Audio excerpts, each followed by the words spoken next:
ये तो आवाज सर। यस, तो अभी ये हम पहले समझ लेते हैं कि ये जो सॉफ्टवेयर कंपनी के लिए जिसको ऑथोराइज करना है वो कौन कर सकता है। तो हम पहले ये जानना जरूरी है कि हमने ये सिस्टम हमारा कैसा स्टार्ट हो चुका था। तो इनिशियली जब बिजनेस हमें बताया गया था ट्रेड्स इन्वेस्टमेंट प्राइवेट लिमिटेड की तरफ से, और वो मॉडल लेके हमने बिजनेस स्टार्ट किया था। तो शुरू में trades.com वेबसाइट फाइनल किया था कंपनी ने, और उसी पे इनिशियली स्टार्ट हो गया था अपना प्रोजेक्ट। फिर इमीडिएटली वो चेंज करके tradesfinser.com ये नाम से पोर्टल स्टार्ट किया। तो उसका जो ऑथराइजेशन दिया था वो Trades investment private limited company के डायरेक्टर्स ने वो चेंज करने के लिए ऑथराइजेशन दिया था सॉफ्टवेयर कंपनी को।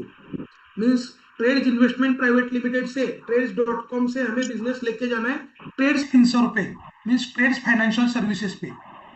और ट्रेड फाइनेंशियल सर्विसेज में जो लोग ऑथराइज पार्टनर थे उनमें राहुल कालोखे, गौरव सुखदेवे और प्रसाद कुलकर्णी, ये 3 लोग थे। ट्रेड्स फाइनेंशियल सर्विसेज में आने के पहले ट्रेड्स इन्वेस्टमेंट प्राइवेट लिमिटेड का जो एग्रीमेंट बना था विंताजा टेक्नोलॉजी के साथ, मीन्स रवि सर का जो सॉफ्टवेयर कंपनी है उसके साथ जो एग्रीमेंट बना था वो साइन किया हुआ है सचिन खड़तरे और अगस्त मिश्रा सर ने। ये 2 लोगों ने पहला एग्रीमेंट साइन किया था। उसके बाद वो सिस्टम हमारा शिफ्ट हो चुका ट्रेड्स फाइनेंशियल सर्विसेज पे। वहां पे ये 3 लोगों ने साइन किया है। अभी जो मैंने बताया था ना कि राहुल कालोखे, गौरव सुखदेवे और प्रसाद कुलकर्णी, और ये ट्रेड्स फाइनेंशियल सर्विसेज में शिफ्ट करने के लिए ऑथोराइजेशन किया था अगस्त मिश्रा और सचिन खड़तरे ने। ये 2 लोगों ने किया था, इसलिए वो ट्रेड्स फाइनेंशियल सर्विसेज पे आ गया।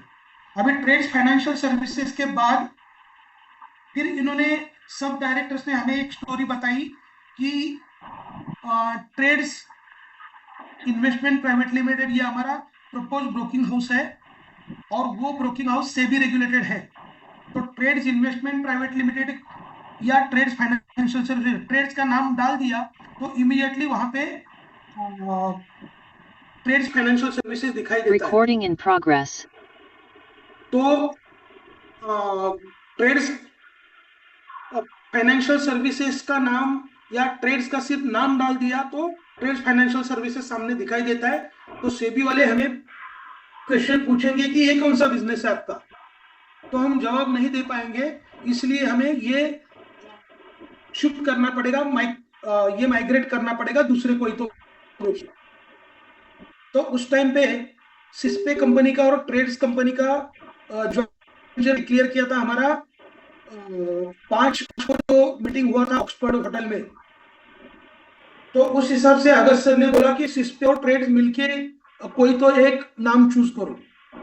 तो इसलिए उस टाइम पे सिस्पे टीएफएस ये नाम सामने आया था और इसी नाम से एक पार्टनरशिप डीड बनाई गई जिसमें राहुल कालोखे और मैं 2 साइनिंग अथॉरिटी हूं सिस्पे टीएफएस में।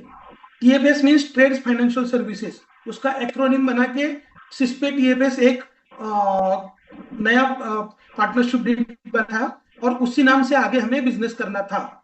मगर कुछ लोगों ने सिस्पे टीएफएस नाम को विरोध किया, इसलिए वो भी आइडिया वहां पे ड्रॉप हो गई और अगस्त सर ने फिर नया नाम सजेस्ट किया infinite beacon.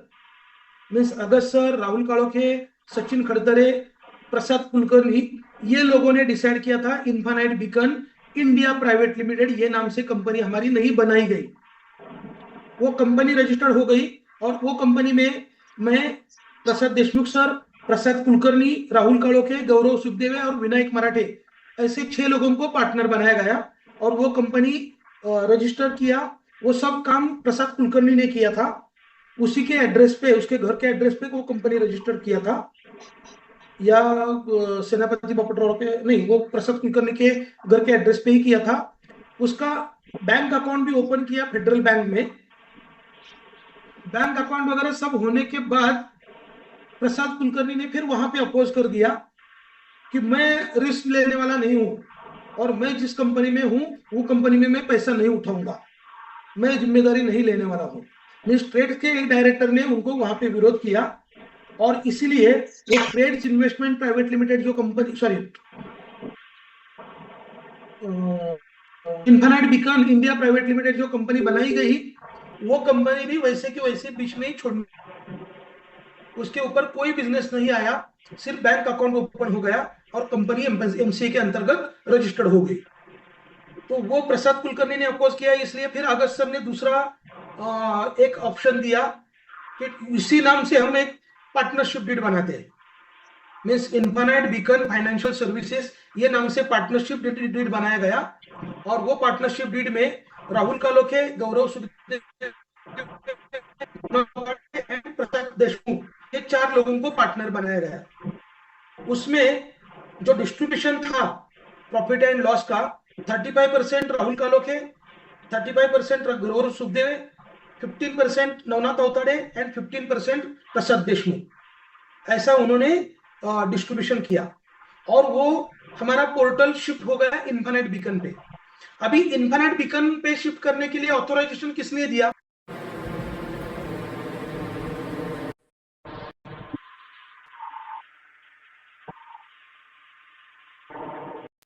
Recording in progress. कि यहां से आगे जो भी बिजनेस होगा वो इन्फिनाइट बीकन फाइनेंशियल सर्विसेज और infinitebeacon.com ये पोर्टल पे हो जाएगा। उसके सब डॉक्यूमेंट्स है मेरे पास। अभी इन्फिनाइट बीकन पे हम बिजनेस कर रहे थे, मेजर बिजनेस इन्फिनाइट बीकन पे ही हो गया है। फिर इन्फिनाइट बीकन में कुछ दिक्कतें आना शुरू हो गई, एसबीआई वाले या कोई भी नेशनलाइज बैंक वाले थोड़ा सा निगेटिव करते थे अपने लोगों को। तो फिर अगस्त सर ने बोला कि हम और कुछ प्रॉपडेक्स अकाउंट ओपन करते हैं, और फिर उससे IB propdex commodity, IB propdex 7, infinite beacon propdex 1, infinite beacon propdex silver, ऐसे 4-5 नए पार्टनरशिप डीड बनाई गई और जिसका अकाउंट हमने आरबीएल बैंक में ओपन किया, पैरेलली हो गया था। अभी ये सब बिजनेस बराबर चल रहा था, अलग अलग बैंक अकाउंट पे हमने बिजनेस लेना शुरू कर दिया। जो बड़े ग्रुप्स है उन लोगों को एक सेपरेट अकाउंट दे दिया, मीन्स संदीप दरेकर का और उनके टीम का बड़ा बिजनेस था, इसलिए उनको एक सेपरेट अकाउंट दिया। विनोद गाड़ीकर और उन लोगों का टीम का अच्छा बिजनेस था, इसलिए उनको इन्फिनाइट बीकन प्रॉपडेक्स कमोडिटी ये अकाउंट उनको अलर्ट कर दिया। और बाकी 4-5 ग्रुप को हमने अलग अलग अकाउंट डिवाइड करके बिजनेस ले लिया। अभी इन्फिनाइट बीकन जब हमारा सब एकदम व्यवस्थित चालू था, उसी बीच में अगस्त मिश्रा ने एक नया थीम दिया था कि जो लोग अच्छा बिजनेस करेंगे, जो भी मास्टर फ्रेंचाइजीज कुछ तो बिजनेस का टारगेट दिया था, उन लोगों के लिए हम एक नया प्रॉपडेक्स अकाउंट ओपन करेंगे और उन लोगों का जो भी बिजनेस हुआ था उसका कुछ तो परसेंटेज उनका इन्वेस्टमेंट अलाउड किया था, और उस अकाउंट पे जो भी प्रॉफिट हो जाएगा 100% प्रॉफिट मास्टर फ्रेंचाइजीज को मिलेगा। और इसीलिए ये सभी मास्टर फ्रेंचाइजीज का मिला के एक फॉर्म जनरेट करना उस टाइम पे बनाना जरूरी था, जिसका नाम पे हमें प्रॉपडेक्स अकाउंट ओपन करना था। इसलिए मास्टर सिनर्जी इचुटेक एलएलपी नाम से एक हमने नया कंपनी रजिस्टर्ड कर दिया। सभी मास्टर फ्रेंचाइजीज के लिए वो कंपनी फॉर्म किया था, क्योंकि आगे जाके एआईएफ में भी वो कंपनी का, इसीलिए वो कंपनी हमने रजिस्टर्ड कर दिया। पे अगस्त सर ने जो टारगेट दिया था उस हिसाब से सभी बिजनेस भी किया। उसका जो भी परसेंटेज उस टाइम पे डिसाइड किया था, उस परसेंटेज से लोगों ने ट्रेडिंग के लिए फंड भी उसी अकाउंट पे डाल दिया और उसका एक प्रॉपडेक्स अकाउंट भी ओपन हो चुका। मगर उस अकाउंट पे अगस्त सर ने ज्यादा ट्रेडिंग किया ही नहीं।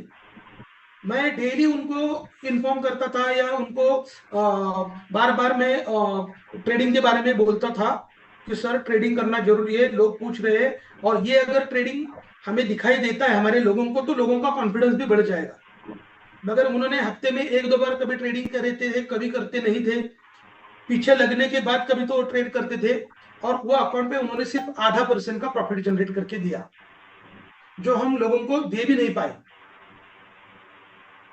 और 2-3 महीना वेट करने के बाद वो भी अकाउंट हमारा मीन्स ट्रेडिंग भी नहीं हो पाया। बीच में एआईएफ के लाइसेंस के लिए एप्लीकेशन किया।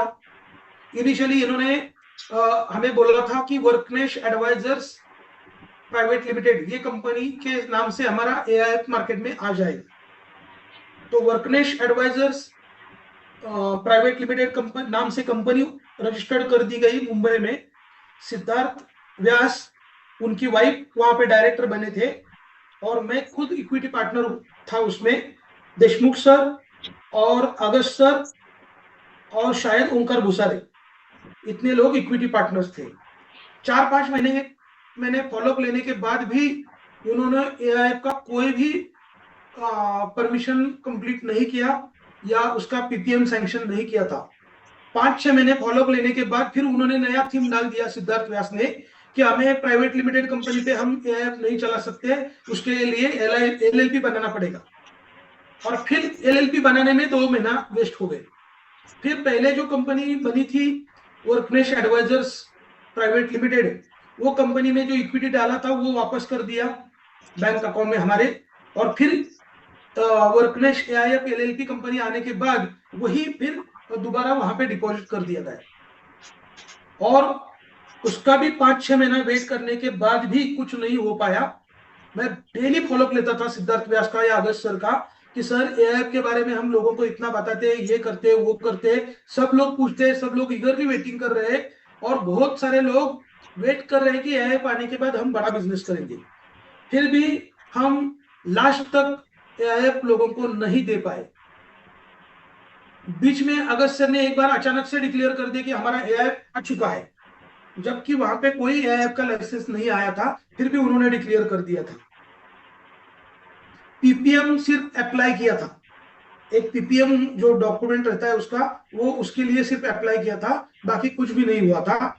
और अभी लगभग 3 हफ्ते पहले या 1 महीना पहले सिद्धार्थ सर ने वो जो एआईएफ के लिए जो इक्विटी या सॉरी अपना जो पेडअप कैपिटल रहता है, वो पेडअप कैपिटल हमें पूछे बगैर वापस कर दिया हमारे अकाउंट में। तो किसका दिया है, क्या हुआ है, हमें पता नहीं है। कोई इंटीमेशन नहीं दिया, कोई मैसेज नहीं, कोई कॉल नहीं, कुछ भी नहीं, उन्होंने वापस कर दिया है।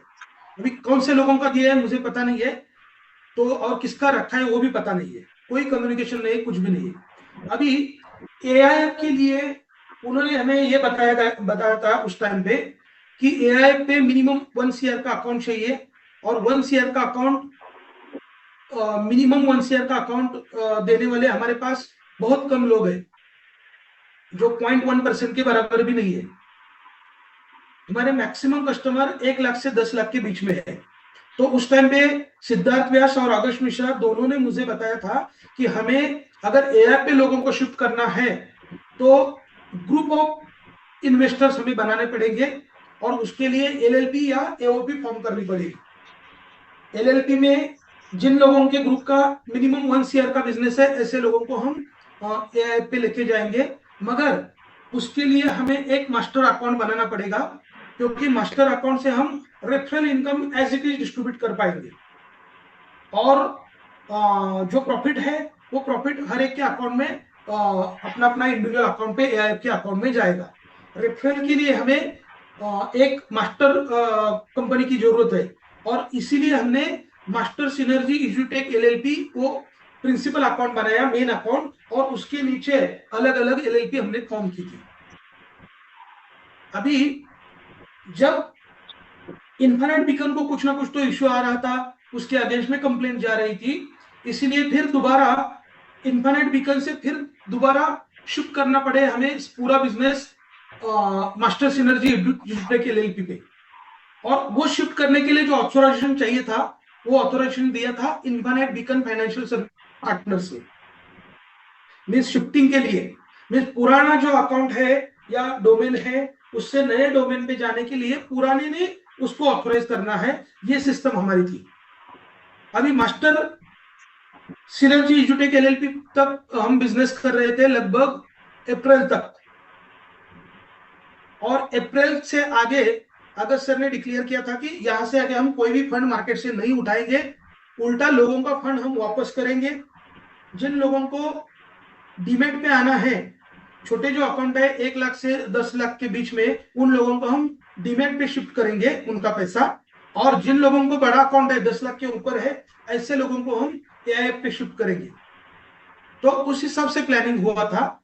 नया फंड लेना भी बंद कर दिया, और उसी टाइम पे अगस्त सर ने ये बोला था कि यहां से आगे हम यूएसडीटी में सिर्फ काम करेंगे, जो भी है हमारा ट्रेडिंग यूएस मार्केट में चलता है, नैस्डैक पे हम ट्रेडिंग करते हैं, तो वहां पे यूएसडीटी की जरूरत है, और हम डिस्ट्रीब्यूट भी यूएसडीटी से करेंगे।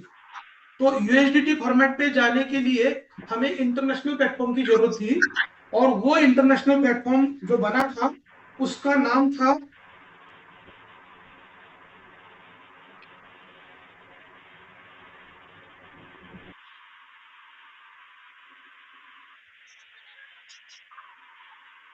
Wealth strategy. अभी जब मई में हमने फाइनली शिफ्टिंग करने के लिए 3-4 दिन वेबसाइट बंद रखा था, उस टाइम पे अगस्त सर का रवि सर को जो कम्युनिकेशन हुआ था, वो मास्टर सिनर्जी एजुटेक एलएलपी ये कंपनी से हमें शिफ्ट करना है आर्क वेल्थ स्ट्रेटजी ये कंपनी के नाम पे, और ये कंपनी दुबई में रजिस्टर्ड की गई थी, और उसके लिए मैं 3-4 बार दुबई गया भी था नया कंपनी फॉर्मेशन के लिए, क्योंकि उस वहां के गवर्नमेंट के हिसाब से हमें काम करना था, और अगस्त सर ने जो सजेस्ट किया था उस हिसाब से वो कंपनी फॉर्म की गई थी। और इनिशियली वो कंपनी में मैं और ओंकार घुसारे ये 2 लोगों के पार्टनर्स के नाम पे वो कंपनी रजिस्टर्ड कर दी गई थी। उस टाइम तक सब बराबर चल रहा था, मेरे माइंड में कोई भी संदेह नहीं था, इसलिए मैंने अगस्त सर ने जहां जहां बोला मैंने सब साइन किया था, ओंकार ने भी साइन किया था, और वो कंपनी रजिस्टर्ड भी हो चुकी। और उस कंपनी के नाम पे वहां से आगे का जो भी बिजनेस करना है वो हम आर्क वेल्थ स्ट्रेटेजी नाम से बिजनेस करने वाले थे, और उसी हिसाब से अगस्त सर ने रवि सर को कम्युनिकेशन करके बोला था कि यहां से आगे जो भी बिजनेस करना है हमें आर्क वेल्थ स्ट्रेटेजी नाम से करना है। उसके लिए arkwealthstrategy.com नाम से डोमेन नेम रवि सर ने रजिस्टर करके रखा था, और लगभग 9 या 10 मई को उसका शिफ्टिंग का काम भी हो चुका। लगभग 50-60% शिफ्टिंग का काम कंप्लीट हो चुका था, और अगस्त सर ने अचानक से रवि सर को कॉल करके बोला कि वो जो शिफ्टिंग हो रहा है उसको रोक दो, हम नए कंपनी पे शिफ्टिंग करने वाले हैं। और उस टाइम पे रवि सर को इन्होंने वर्बली ये सब ऑर्डर दिया था, और उसका कोई डॉक्यूमेंटेशन नहीं बना, कौन से नाम पे करना है वो भी उन्होंने बताया नहीं था। और मुझे भी इंफॉर्मेशन रवि सर से मिली कि सर ऐसा ऐसा अगस्त सर का कॉल आया था, और उन्होंने बोला है कि जो आर्क वेल्थ स्ट्रेटेजी नाम से हम जो माइग्रेशन कर रहे हैं वो नहीं करना है, वो रोकना है, मैं नया नाम देता हूं। अभी कौन सा नया नाम देने वाले वो भी उन्होंने डिक्लेयर नहीं किया था। फिर रवि सर को रात को उन्होंने नया नाम दिया, और जो नाम क्या था वो मुझे भी पता नहीं था।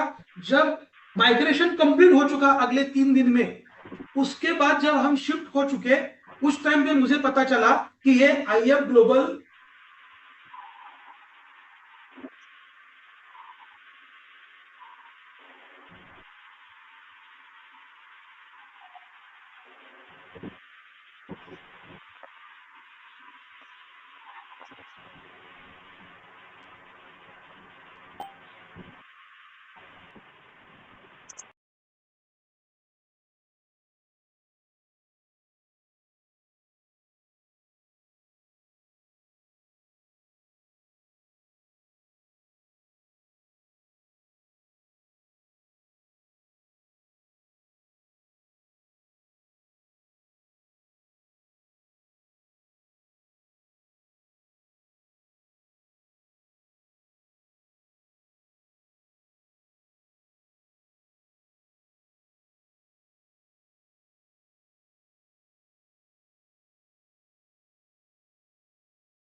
पता चला, मिस कुंकर ने खुद होके मुझे बोला कि ये सब आर्क वेल्थ पे जो शिफ्ट होने वाला था वो मैंने उनको बोल दिया है कि मैं नहीं करने वाला हूँ कोई भी काम, और मुझे कोई रिस्क लेना नहीं है, मुझे कोई बिजनेस नहीं करना है, और मैं ये नहीं करूँगा।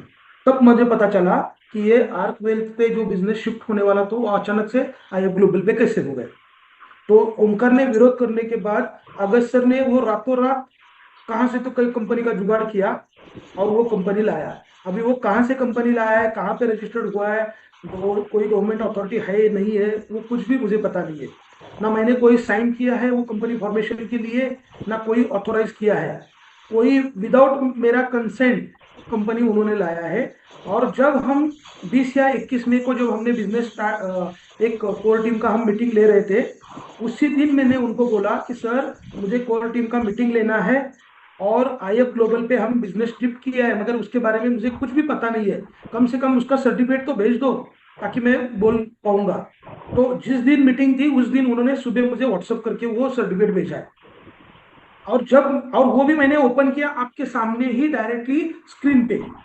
और जब वो सर्टिफिकेट अलग अलग पेजेस हमने देखे तब पता चला कि वो सर्टिफिकेट जो है सिर्फ मेरे नाम पे उन्होंने बनाया है।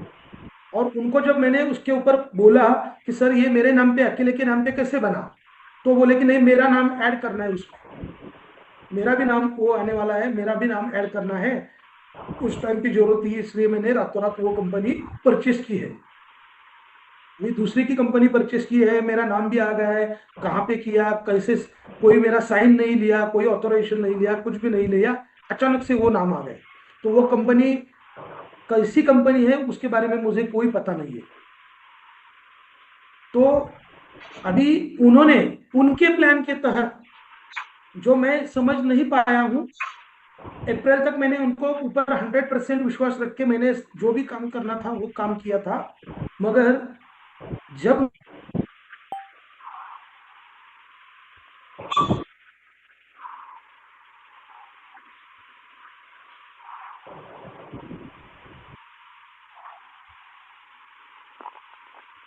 सॉरी अब डिस्टर्ब हो गया था नेट फिर दोबारा।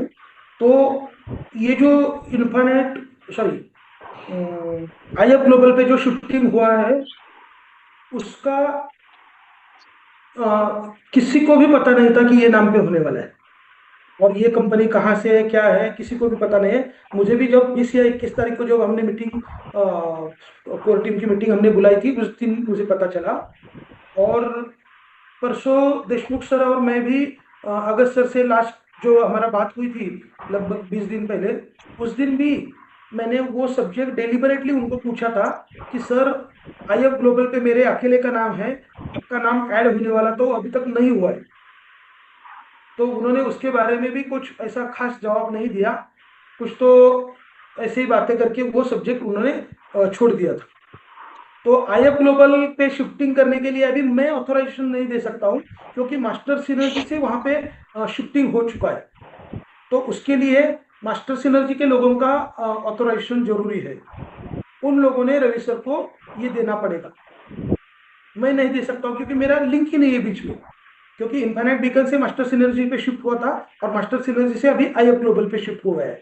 तो उसके लिए एक तो मास्टर सिनर्जी के लोगों ने ऑथोराइजेशन देना है, नहीं तो मैंने रवि सर को 15 दिन से मैं बोलते आ रहा हूं कि सर ये जो हमारा मेन बिजनेस जो हमने किया है सब इन्फाइनाइट बीकन पे किया है, तो अभी आईएफ ग्लोबल पे शिफ्ट करने की जगह पे उसको दोबारा इन्फाइनाइट बीकन का नाम दे दो और आईबी इन्फाइनाइट बीकन के नाम से ही एक डोमेन नेम रजिस्टर करके वहां पे सिर्फ शिफ्ट कर दो, मगर वो भी नहीं हो पाया। ये बात मैंने रवि सर को बोली थी, 10-15 दिन से मैं बोलते आ रहा हूँ। उस टाइम पे पुलिस का कोई भी इश्यू नहीं था। तो आईएफ ग्लोबल का जो ऑथोराइजेशन है मैं नहीं दे सकता हूँ। एक तो इसके लिए मेरे नाम पे अकेले के नाम पे जो लाइसेंस लिया हुआ है वही गलत है, जिसकी मेरी परमिशन कोई नहीं ली है उन्होंने, मैंने परमिशन कोई नहीं दी है। डेलिबरेटली ये पूरा के पूरा उन्होंने जो लास्ट 10 महीने से या 1 साल से जो चल रहा है ना उनका कि मेरे नाम पे सब फोड़ के निकल जाने का, उसी प्लान के तहत उन्होंने सब ये पूरा के पूरा शिफ्ट किया हुआ है। इसलिए मैं तो कुछ भी नहीं करने वाला हूं। अगर ऑथोराइज